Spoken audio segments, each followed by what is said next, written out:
고린도전서 13장 헬러 원어강의 두 번째 시간을 갖도록 하겠습니다. 하나님의 은사가 우리의 삶 가운데 현실화가 되어서 우리의 것이 되고 나면 우리에게 어떠한 변화가 일어나야 하겠습니까? 그리고 9가지 은사가 있어서 실천한다고 할지라도 모든 것이 다 하나님께서 원하신 은사가 이루어지는 것은 아니라고 전 시간에 말씀을 드렸습니다.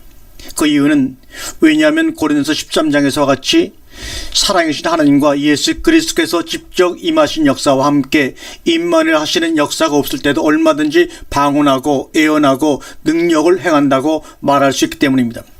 고린도서 12장에서 9가지 은사를 우리에게 주신 목적은 더욱더 큰 은사와 더 좋은 길을 우리로 하여금 사모하며 볼 수 있고 나타내질 수 있도록 하기 위한 것이기 때문입니다. 그래서 9가지 은사를 가졌다 할지라도 좋은 길이신 선하신 예수 그리스도의 나타나심이 보여지지 않는 은사와 예수 그리스도 안에 있는 영생이 이루어지지 아니한 것은 그 사람이 어떠한 사역을 한다고 할지라도, 그리고 그 사람이 아무리 예수를 믿는다고 할지라도 그는 예수 그리스도께서 함께 하시는 역사가 없는 사람이라고 말씀을 드렸습니다. 그래서 우리가 행하는 모든 것들은 그리스도께서 함께 계심으로 나타내지는 것이며 살아계신 예수 그리스도 안에 있는 영생이 나타나지는 것이고 보여지게 되는 것이라고 하였습니다. 한번 고린도전서 13장 1절과 3절을 다시 한번 반복해 읽겠습니다.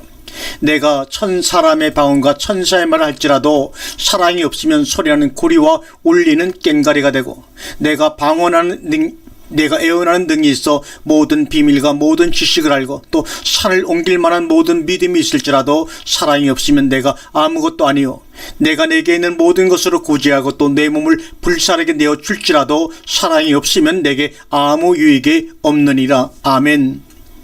내게 있는 모든 것으로 구제하고, 이것을 구제한다는 것은 로마서 12장에서 말하는 것 같이 내 원수가 줄이거든 먹을 것을 주라는 내용과 같은 것입니다. 그래서 구제의 첫 번째는 양식을 주라는 것입니다. 고린도전서 13장 3절에 내 몸을 불사르게 내어 줄지라도 이 내용은 지옥에까지 간다는 것입니다. 그래서 고린도전서 10장에서 내가 내 형제의 고륙을 위하여 내가 내 자신을 그리고 내가 멸망에 이를지라도 내가 원하는 것은 내 고륙으로 하여금 구원에 이르게 하는 것이다 말합니다. 그래서 사람들이 사랑을 하고자 하면 모든 것을 주고자 하는 것입니다. 그러나 그것이 자기에게 누가 함께 있음으로냐는 것입니다. 그래서 자기가 자신을 나타내기 위해서 하는 것을 우리는 구분해야 합니다. 만약에 우리가 우리의 원수가 먹을 것이 없을 때 하늘의 것으로 나눠 주었다고 할지라도, 또 내가 미워하는 사람이나 좋아하는 사람이랄지라도, 그리고 다른 사람을 위해서 내 자신이 불속에 들어가고 내 자신이 죽음에 이르렀다고 할지라도 그것은 자기에게는 아무런 유익이 없습니다. 지구상에는 수많은 사람들을 위해서 죽어간 아주 훌륭한 위인들이 많이 있습니다. 그 중에 불란서가 위기에 처했을 때 잔다라크라는 한 소녀가 불란서를 구하고 난 다음 자기 자신은 화형을 당했습니다.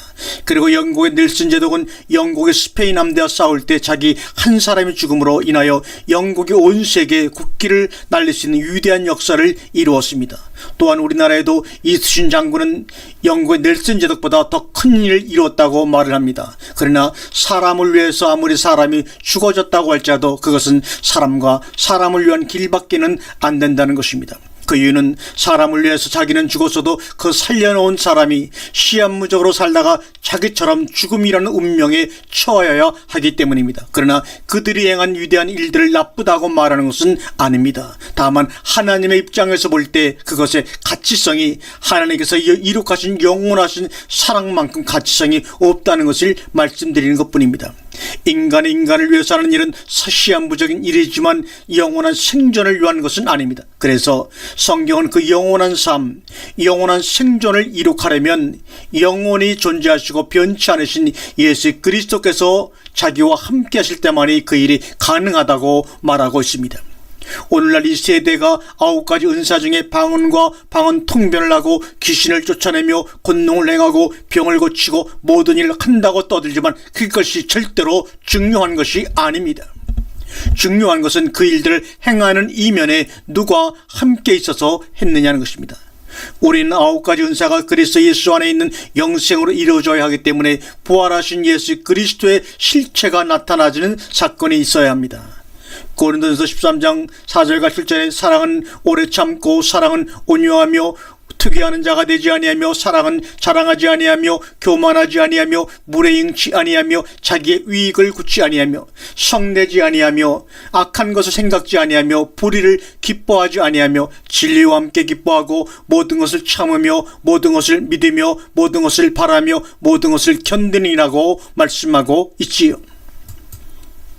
사랑은 첫 번째 무엇입니까? 오래 참고입니다. 그래서 예수를 믿으면 모두 참자고 합니다. 언제 그렇습니까? 화가 나도 참고 속이 썩어도 참고 누가 나에게 욕을 해도 참고 견딜 수 없는 아픔이 와도 참고 무조건 참자고 합니다. 예수님을 믿고 사랑을 배웠으니까 참아야 한다는 것입니다. 그러면 예수님을 얼마나 잘 참으셨으면 무조건 잘 참으셨겠습니까? 예수님은 참을 때 분명한 구분이 있습니다. 제자들이 잘못하고 실수한 것은 인내하며 감내하시고 참으셨지만 서기관들과 바리새인들이 하나님의 나라 일을 역행하며 막고자 할 때는 대단한 진노를 가졌습니다. 심지어 우리가 하지 못하는 욕까지도 하셨습니다. 이 독사의 새끼들아, 이것이 사람이 할 욕입니까? 그러나 사람이요 하나님이신 예수 그리스도께서는 담대하게 하셨습니다. 그러면 사랑은 오래 참고입니까? 아니면 즉시 폭발했습니까? 바로 즉시 폭발을 했습니다. 그래서 사랑은 오래 참다는 것은 나를 기준으로 삼을 때는 결코 오래 참을 수가 없습니다. 물론 인간 가운데서 오래 참는 것이 있습니다. 부모와 자식 사이에 보면 자식은 참지 못해도 부모는 참습니다. 출생을 할 때부터 젖 먹고 기어다니고 유치원을 다니고 초등학교를 다니고 중학교를 다니고 고등학교를 다니고 대학을 다니고 졸업한 다음에 결혼하여 장성하여 아들, 딸, 손자, 손녀를 낳았어도 부모는 그 자식이 잘못을 했을 때 부모니까 남보다 오래 참아줍니다. 그러나 자식은 부모를 위해서 오래 참지를 못합니다. 그래서 인간이 참는다고 하는 것은 아주 제한적입니다. 그래서 성경에는 세 가지 사랑으로 구분합니다. 먼저 하나님의 참으시는 사랑이 있고, 다음에는 하나님의 자녀들이 참는 사랑이 있습니다. 그리고 또 하나는 믿음의 선진들이 참는 사랑이 있습니다. 그런데 믿음의 선진들도 처음부터 잘 참았다는 것은 아닙니다. 먼저 하나님께서 오래 참으셨기 때문에 그것이 이전되어 오래 참을 수 있게 된 것입니다. 그러면 우리는 지금 어떻습니까? 하나님께서 여러분들에게 문제를 주시면 얼마나 잘 참으시겠습니까? 잘 참지 못할 것입니다. 그것은 나에게 유익이 된다고 할 때 그것을 깨달으면 참을 수 있겠지만 나에게 손해만 온다고 하면 그때는 참기가 힘들 것입니다. 여러분들이 말씀이 좋아서 온다고 하지만 만약에 여러분들의 결정을 하나하나 드러내어 그것을 다 고치라고 무리한 욕을 하면 말씀이 좋으면 얼마나 좋아하며 몇 사람이나 남지 않고 많은 사람들이 다 도망을 갈 것입니다. 예수님은 사도 요한을 통하여 하나님은 사랑이시라고 증거하며 기록하도록 하셨습니다. 그리고 예수님은 내가 곧 길이요 진리요 생명이다, 나는 부활이다라고 말씀하셨지만 나는 사랑이다라는 말은 하지 않으셨습니다. 그 이유는 사랑이 모든 것 중에서 최고이기 때문입니다. 그래서 사랑이 있으면, 이런 말은 우리가 인간적으로 사랑이라는 성품을 가지고 있는 것이 아니라 살아있는 존재가 함께하는 것을 말합니다. 그래서 9가지 은사를 아무리 잘한다고 할지라도 그 사람에게서 하나님의 사랑이 보이지 아니하고 예수 그리스도의 살아계심이 나타나지 않는다면 그 사람은 사랑이 없는 사람입니다. 천없는 성경을 가르치고 수많은 사람을 거느리고 한다 할지라도 그는 예수 그리스도와 살아계신 하나님께서 함께하지 않는 사람입니다. 그러나 성경에서는 마태복음 18장 21절에 그때 베드로가 가로되 나와 주여 형제가 내게 죄를 범하면 몇 번이나 용서해 주리까? 여러분들은 몇 번이나 용서해 주시겠습니까? 베드로는 예수님께 7번까지 하오리까 했는데 여러분들은 만약에 주님이 여기에 계시다면 몇 번이나 형제가 잘못할 때 용서할 수 있다고 말하겠습니까? 그래도 베드로는 대단한 사람입니다. 마태복음 18장 22절에 예수께서 가라사대 내게 이르노니 7번이 아니라 70번씩 7번이라도 할지니라고 말합니다. 베드로가 어떻게 되었습니까? 유구무원입니다.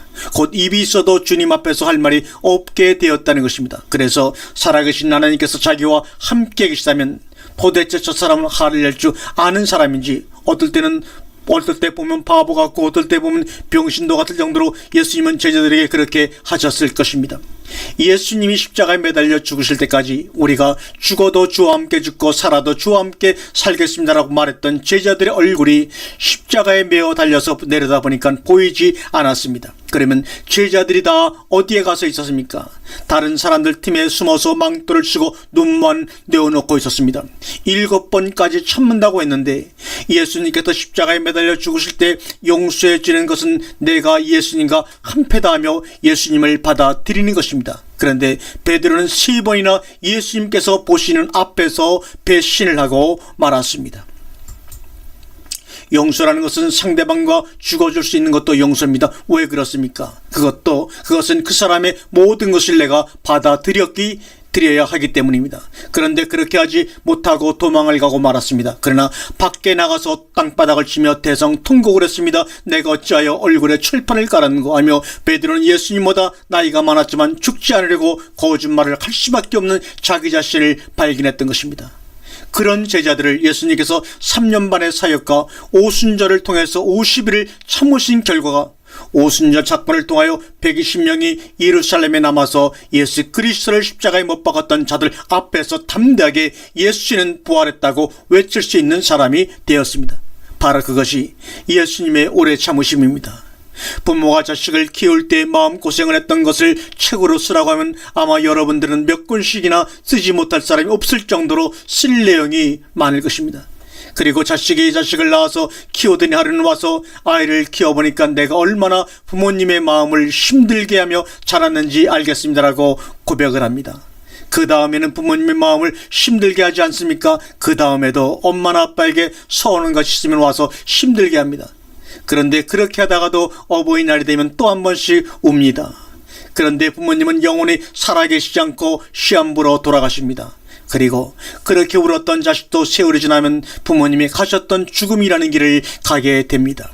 그러나 하나님의 세계는 그렇지가 않습니다. 하나님께서는 영원히 존재하실 뿐만 아니라 우리도 영원히 존재합니다. 그런데 언제까지 이것을 고치지 못하고 또 실수를 하며 그렇게 살겠습니까? 우리는 어느 시점이 되면 고린도 13장에서 같이 내가 어렸을 때는 부분적으로 알고 부분적으로 예언하나 온전한 것이 올 때는 방언도 패하고 예언도 패하고 은사적인 것도 다 패하여 버리겠다고 하셨습니다. 왜 그렇겠습니까? 그것은 그 중에 제일은 사랑이기 때문이며 자기 자신이 사랑이신 하나님과 예수 그리스도를 말미암아 사랑의 존재가 된 것을 깨닫게 되기 때문입니다. 그래서 하나님의 역사와 하나님의 마음과 하나님의 사랑이 예수 그리스도를 통하여 자기에게 이루어진 것을 자기가 하나씩 온전히 깨달을 때 마음도 그리스도의 마음이 되고 하나님의 마음이 되어서 자기 뒤에 따라오는 사람들을 보살피고 양육할 수 있는 믿음과 소망 가운데 오직 사랑 최고라고 하는 것입니다. 그래서 역시 하나님과 예수 그리스도께서 최고이십니다 는 고백을 하고 자기가 그 크신 하나님의 사랑 속에 푹 잠겨 있는 것을 깨닫게 되는 것입니다. 먼저 내가 참았다고 하는 것은 하나님 앞에서 내놓을 것이 없은즉 하나님께서 오래 참으신 것부터 보도록 하겠습니다. 베드로서 3장 9절의 주의 약속은 어떤 이에 더디다고 생각하는 것 같이 더딘 것이 아니라 주님께서 우리에게 주신 약속은 느린 것 같지만 느린 것이 아니라 굉장히 빠릅니다. 베드로서 3장에 말하는 것처럼 오직 너희를 대하여 오래 참으사 아무도 멸망치 않고 다 회개하게 이르기를 원하셔서 참으셨다고 말합니다. 너희라고 하는 사람은 아무도 멸망하면 안 되기 때문에 오래 참으시고 다 회개하기에 이르기를 원하십니다. 그래서 고린도후서 7장 10절에 말한 대로 하나님의 뜻대로 하는 근심은 사망에 이르지 아니하고 구원에 이르는 회개를 이룹니다. 그리하여 하나님의 근심과 우리의 근심 일치점을 찾을 수 있는 성장을 말해 주십니다. 그리고 하나님께서 오래 참으신 이유에 대해서 성경에서는 크게 두 가지로 말하고 있습니다. 베드로전서 3장 20절입니다. 그들은 전에 노아의 날에 방주를 예비할 동안 하나님이 오래 참고 기다리실 때 순종치 아니하던 자들이라. 방주에서 물로 말미암아 구원을 얻은 자가 몇 명뿐이니 겨우 8명이라. 하나님께서 오래 참으셨던 사건을 노아 방주의 사건에 비해서 노아의 가족이 방주를 100년 동안 만들 때 하나님께서는 오래 참고 계셨다고 성경은 기록하고 있습니다. 그렇다면 하나님께서는 그때만 오래 참으셨겠습니까? 노아의 때는 지금으로부터 5,000년 전이지만 하나님께서는 지금도 오래 참고 계십니다. 마태복음 24장 3절에 노아의 때와 같이 인자의 맘도 그러하리라. 홍수전에 노아가 방주에 들어가던 날까지 사람들이 먹고 마시며 장가들고 시집가고 있으면서 홍수가 나서 저희를 다 멸하기까지 깨닫지를 못하였으니 인자의 임함도 이와 같으리라. 하나님의 오래 참으심은 노아의 때 노아의 8 식구가 방주 만든 일을 다 마무리하고 방주 안으로 들어갈 때까지 참으셨던 것 같이 오늘날도 하나님과 예수 그리스도 안에 거할 택하심을 입은 자녀들을 지금도 참고 계십니다.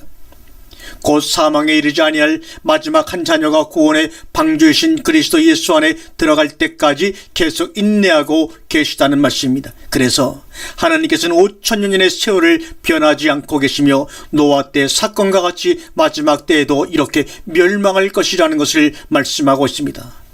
하나님의 인내하심은 5,000년이 지나면서도 오래 참으시는 것을 우리에게 보여주시고자 노아의 방주 사건을 기록하신 것입니다. 그것뿐만 아니라 오늘날 우리가 나타나기 위해서는 에베소 1장 4절에서 하나님의 섭리가 있습니다. 곧 창세전에 그리스도 안에서 우리를 택하사 우리로 사랑 안에서 그 앞에 거룩하고 흠이 없게 하시려고 그 기쁘신 뜻대로 우리를 예정하사 예수 그리스도로 말미암아 자기 아들들이 되게 하셨으니, 그러면 첫사람 아담과 하와가 만들어지기 전부터 이룩하신 역사가 그리스도 안에서 하나님의 아들들이 되게 하셨다는 사건은 몇 년의 세월이며 하나님께서 하시겠다고 하시고 그리스도 안에 있던 자들을 이 시대의 마지막 한 사람까지 찾아내셔서 하나님의 아들로서 온전히 성장할 때까지 인내하시는 사건은 얼마를 참으시는 것입니까?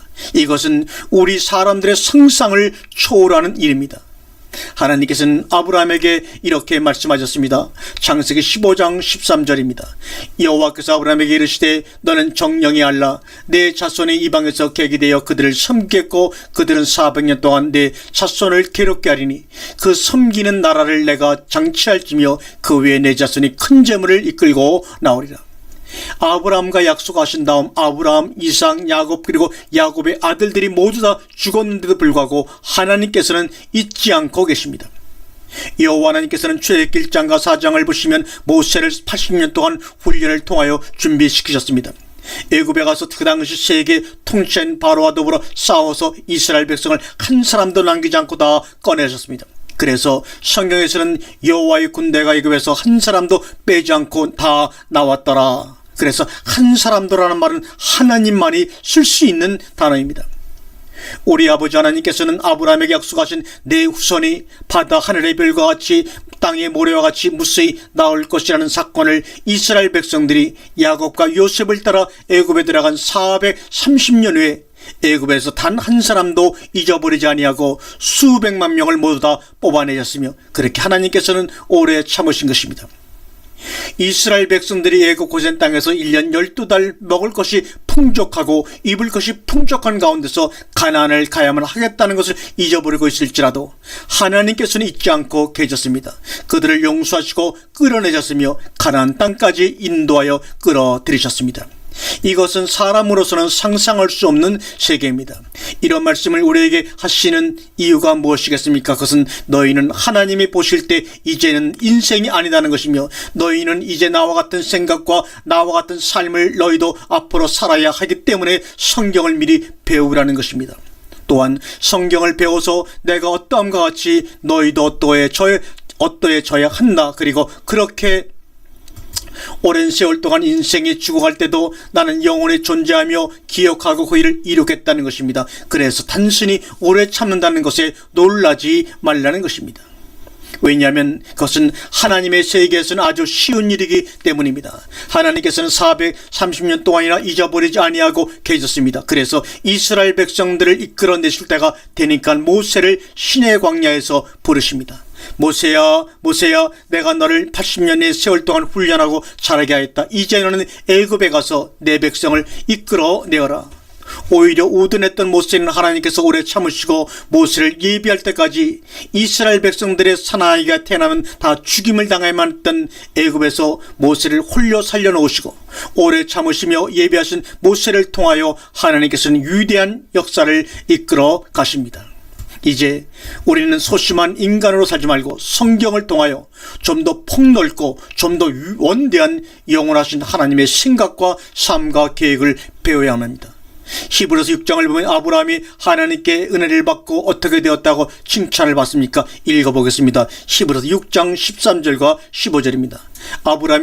하나님이 아브라함에게 하실 때 가리켜 맹세할 자가 자기보다 큰 이가 없으므로 자기를 가리켜 맹세에 가라사대 내가 반드시 너를 복주고 복주며 너를 번성케 하고 번성케 하리라 하셨더니 저가 이같이 오래 참아 약속을 받았느니라.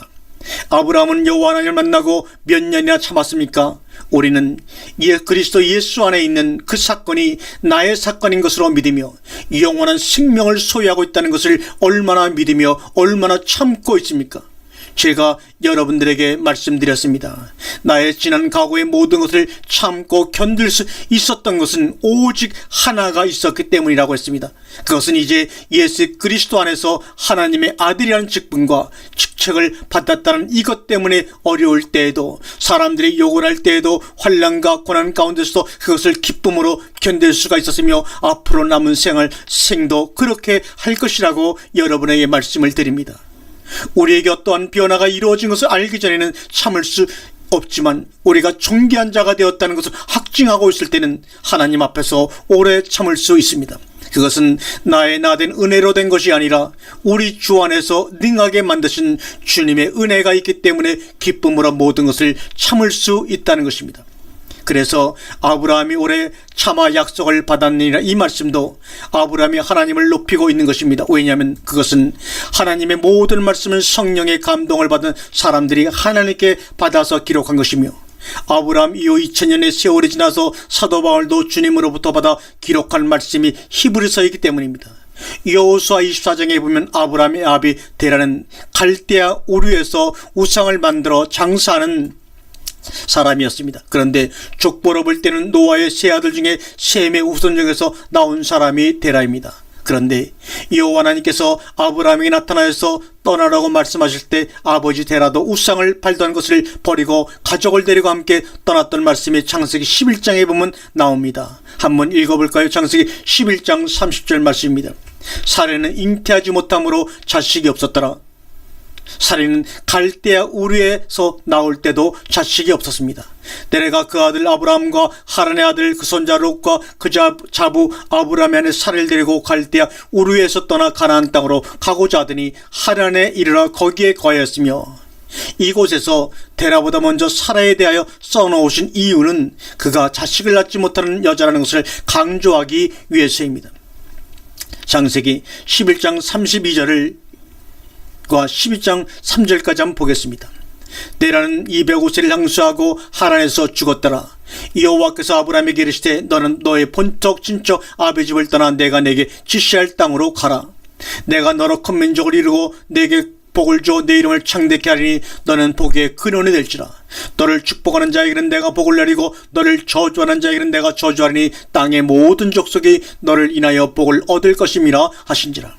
그런데 아브라함은 가나안에 기근이 있으니까 애굽으로 내려갔습니다. 그런데 애굽에 가서 누구를 빼앗기게 됩니까? 아내 사라를 애굽의 바로 왕에게 빼앗겼습니다. 그러면 축복을 해야 합니까? 아니면 저주를 해야 합니까? 그리고 여러분들 얼마나 큰 권세를 가지고 계십니까? 너를 축복하는 자에게는 내가 복을 내리고 너를 저주하는 자에게는 내가 저주하리니 땅의 모든 족속이 너를 인하여 복을 얻을 것이니라. 그런데 아브라함은 벙어리처럼 지냅니다. 저주는 하지 못해도 복은 줄 수 있는데 아무 소리를 하지 못하고 애굽에 내려갔다가 다시 올라오게 됩니다. 창세기 12장 7절에 여호와께서 아브라함에게 나타나 가라사대 내가 이 땅을 내 자손에게 주리라 하신지라. 그가 자기에게 나타나신 여호와를 위하여 그곳에 단을 쌓고 아브라함이 여호와 하나님을 위하여 제사를 드렸다는 것은 가나안 땅을 후손에게 주시겠다는 약속에 대한 것입니다. 그런데 아브라함에게는 여호와 하나님을 만나기 전 갈대아 우르에서 아버지 데라가 우상을 팔 때부터 자식이 없었습니다. 창세기 15장 1절과 2절은 이후에 여호와의 말씀이 이상 중에 아브라함에게 임하여 가라사대 아브라함아 두려워 말라. 나는 너의 방패요 너의 지극히 큰 상급이니 아브라함이 이르되 가로되 주 여호와여 무엇으로 내게 주시려나이까. 나는 무자하오니 나의 상속자는 이 다메섹의 엘리에셀이니이다. 여호와 하나님께서는 아브라함에게 가나안 땅을 주신다고 하셨는데, 가나안 땅을 주시려면 자식이 있어야 하기 때문에 나의 상속자는 이 다메섹의 엘리에셀이다 하며, 엘리에셀이야말로 나의 상속자라고 했는데 이것을 자기 의라고 말하는 것입니다. 창세기 15장 3절 이하에 아브라함이 또 가로되 주께서 내게 씨를 안 해주셨으니 내 집에서 길려온 자가 나의 후사가 될 것이니이다. 여호와의 말씀이 그에게 임하여 가라사대 때 그 사람은 너의 후사가 아니라 내 몸에서 날 자가 내 후사가 되리라 하시고, 그를 이끌고 밖으로 나가 가라사대 때 하늘을 우러러 무뼈를 실 수 있나 보라.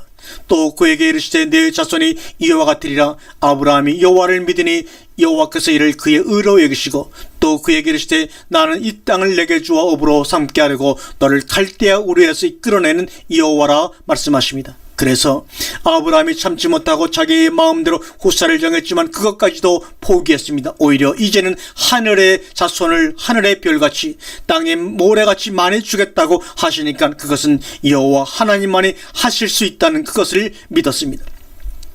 창세기 16장 1절과 4절에 보면 아브라함의 아내 사레는 생산치 못하였고 그에게 한 여종이 있으니 애굽 사람이요 이름은 하갈이라. 사레가 아브라함에게 이르되 여호와께서 나의 생사를 허락지 아니하셨으니 원컨대 나의 여종과 동침하라. 내가 혹 그로 말미암아 자녀를 얻을까노 하매 아브라함이 사라의 말을 들으니라. 아브라함의 아내 사라가 그 여종 애굽 사람 하갈을 가져 그 남편 아브라함에게 처벌어 준 때는 아브라함이 가나안 땅에 거한 지 10년 후였더라. 아브라함이 하갈과 동침하였더니 하갈이 잉태하며 그가 자기의 잉태함을 깨닫고 그 여주인을 멸시한지라. 아브라함이 10년을 참았지만 마음이 변하여 하나님을 믿지 못했습니다. 그래서 다메섹 엘리에셀 이 상속자라고 했으나 하나님께서는 아니다, 내 몸에서 날 자가 내 후사다라고 말씀해 주셨습니다. 그런데 아브라함은 내 몸에서 날 자가 누구인지를 생각하지를 못했습니다. 그 이유는 아브라함이 사람의 기준에서 생각했기 때문입니다. 그래서 하나님께서는 아브라함이 다메섹 엘리에셀의 상속자라고 말해도 오래 참고 계십니다.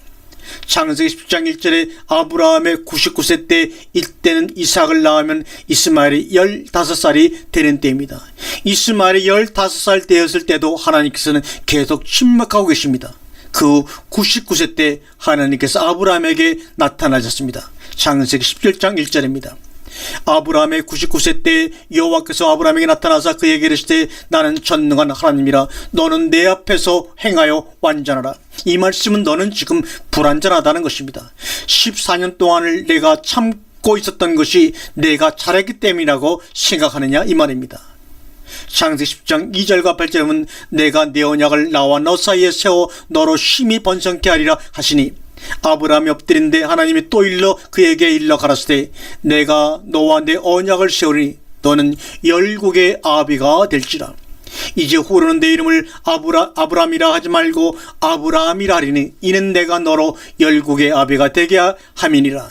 내가 너로 심히 번창케 하리니 나라들이 내게로 쫓아 일어나며 열왕이 내게로 쫓아 나리라. 내가 내 언약을 너와 내 대대 후손 사이에 세워서 영원한 언약을 삼고 너와 내 자손의 내 후손의 하나님이 되리라.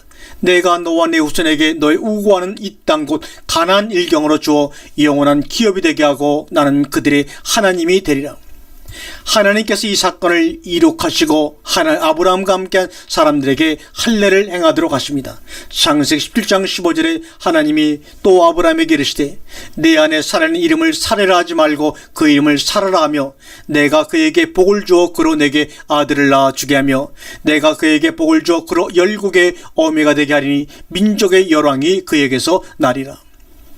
하나님의 생각과 아브라함의 생각이 완전히 달랐지만 아브라함을 나무라지 않으셨던 것은 하나님께서는 이미 아브라함의 생각과 모든 것을 익히 다 알고 계시기 때문입니다.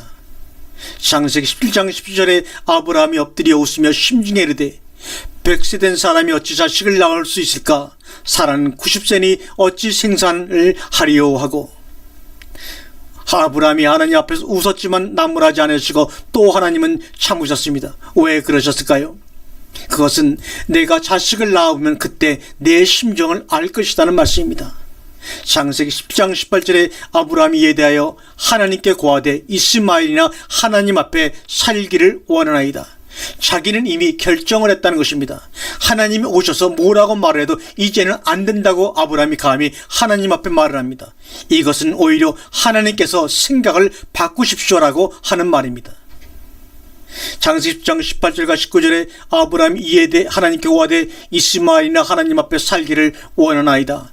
하나님이 가라사대 아니라 내 아내 사라가 정녕 내게 아들을 낳으리니 너는 그 이름을 이삭이라라 말씀하십니다. 하나님께서는 이제 이름까지 지어주십니다. 창세기 19장 17장 19절에 이삭이라라 내가 그와 내 언약을 세우리니 그의 후손에게 영원한 언약이 되리라고 주님이 말씀하십니다. 영원한 언약이 되리라. 우리는 하나님 앞에서 그분을 얼마나 믿고 있습니까? 어느 정도나 그분을 의지하며 그분이 하시겠다고 하는 모든 것을 따라가고자 합니까? 아브라함을 인내로 키우셨던 하나님은 75세에 가나안 땅에 들어와서 24년이라는 세월이 지난 다음에도 여전히 내게서 후사가 날 것이다라고 말씀하셨습니다. 그러나 아브라함은 이스마엘을 14년 동안이나 데리고 있으면서 아니라고 하며 이제는 하나님께서 어떤 말씀을 하실지라도 저는 하나님의 약속을 믿지 못하겠습니다는 말입니다. 우리가 하나님 앞에서 성장하고 변화되어 갈 때 인간적인 생각이 하나님 앞에서 무참히 허물어지기를 몇 번 해야 되겠습니까? 약속의 자녀는 고린도서 10장 13절에서 말씀하신 대로 넘어지게 하지 아니하시고 넘어질 즈음에 피할 길을 주신다고 약속하셨습니다. 그럴듯이 아브라함이 하나님 앞에서 저렇게 엄청난 반역을 했는데도 하나님은 의뢰 그럴 줄 알고 계십니다. 그래서 하나님께서 아브라함을 계속해서 수용해 주셨습니다. 우리는 하나님 앞에서 어떻게 인내하며 지금까지 살아왔습니까? 우리가 무엇을 잘하거나 똑똑해서 하나님께서 지금까지 지켜주셨습니까? 아니면 하나님께서 하신 언약 때문에 우리를 양보하시고 자상하게 인도해 나가십니까? 우리는 하나님 앞에서 큰 소리로 말할 수 있는 것이 아무것도 없습니다. 오직 베풀어 주신 은혜 안에서 이제 잘못했던 것은 오늘 돌이키고 변화되면 됩니다. 그래서 9가지 은사를 통해서 좋은 은사인 그리스도 예수 안에 있는 영생을 이룩하시고 더 좋은 기르신 예수 그리스도를 우리에게 주셨습니다. 이제 변화될 것은 그리스도와 같은 마음과 그리스도와 같은 삶이 우리에게서 이루어질 때까지 인내하시는 하나님의 사랑을 우리가 계속 수용하고 받아들이면서 항상 기뻐하라는 말씀 안에서 여러분들이 성장하시기를 주님의 이름으로 간절히 축원합니다. 아멘.